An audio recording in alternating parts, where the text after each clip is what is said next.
चलिए अब स्टार्ट करते हैं हम लोग। क्वेश्चन नंबर 6 क्या कह रहा है? Determine the domain and range of the relation R defined by R is equal to order pair of x comma x plus 5।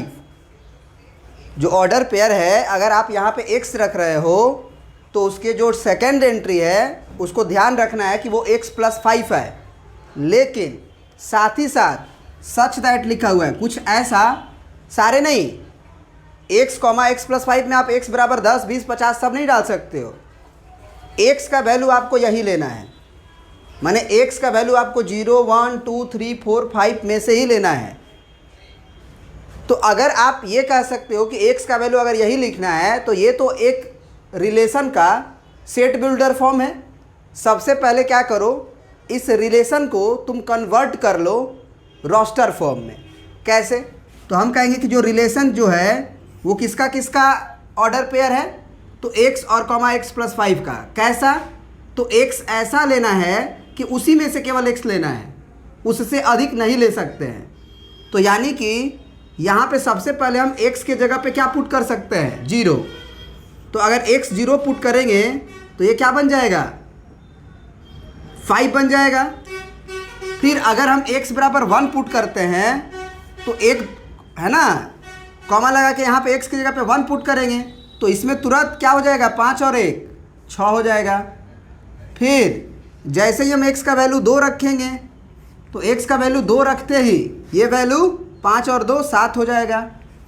फिर x का वैल्यू हम 3 रखेंगे अगले में तो 3 कॉमा 5 3 8 हो जाएगा। फिर उसी तरह से अगर आप 4 रखते हो तो 4 और 5 9 हो जाएगा। उसी तरह से अगर आप 5 रखते हो तो 5 और 5 10 हो जाएगा। इस तरह का रिलेशन दिया गया है।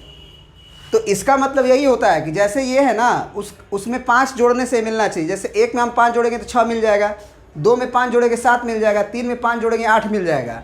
तो ये हर वो ऑर्डर पेयर लिखना था जो x हो तो अगला x प्लस 5 हो। ध्यान ये रखना था कि x का वैल्यू इसी में से लेना है। अब कहोगे कि सर x बराबर 6 नहीं रख सकते हैं, तो नहीं रख सकते हैं क्योंकि x बराबर 6 इसमें नहीं है या x बराबर 7 इसमें नहीं है, तो वो सारे सेट नहीं आएंगे। माने ये रिलेशन केवल इतना ही लिखा गया है। अब अगर ये रिलेशन लिखा गया है तो दो तरह से डोमेन को बता सकते हैं। तो डोमेन को क्या बोलते हैं? जो सेट में लिखे गए हैं उसके फर्स्ट एलिमेंट को डोमेन बोलते हैं। यानी कि डोमेन बराबर क्या हो जाएगा? डोमेन वाले सेट में आ जाएगा पहला एंट्री जो भी है, 0 है, 1 है, 2 है, 3 है, 4 है, 5 है, बस 5 तक है। अब रेंज की अगर बात आती है तब क्या होगा? तो जो सेकेंड एलिमेंट है हमारे रिलेशन का उसे हम लोग रेंज के नाम से जानते हैं। तो ये कितना हो जाएगा? 5 हो जाएगा, 6 हो जाएगा, 7 हो जाएगा, 8 हो जाएगा, 9 हो जाएगा, 10 हो जाएगा। मतलब ये 10 तक। तो एक तो ये हो गया, डोमेन और रेंज आपने लिख दिया। एक तरीका ये हुआ बनाने का। दूसरा तरीका है कि रिलेशन लिखने के बाद एक डोमेन वाला बॉक्स बना लो और एक कोडोमेन वाला बना लो। कोडोमेन का मतलब रेंज वाला बना सकते हो, या ये भी कह सकते हो कि इस रिलेशन में 0 था, है ना, जो 5 से जुड़ा था, तो इसको 5 से जोड़ दो। 1 जो था वो किससे जुड़ा था? तो 1 जो है वो 6 से जुड़ा था। फिर 2 जो है किससे जुड़ा था? तो 2 जो है वो 7 से जुड़ा था। फिर 3 किससे जुड़ा था? तो 8 से जुड़ा था।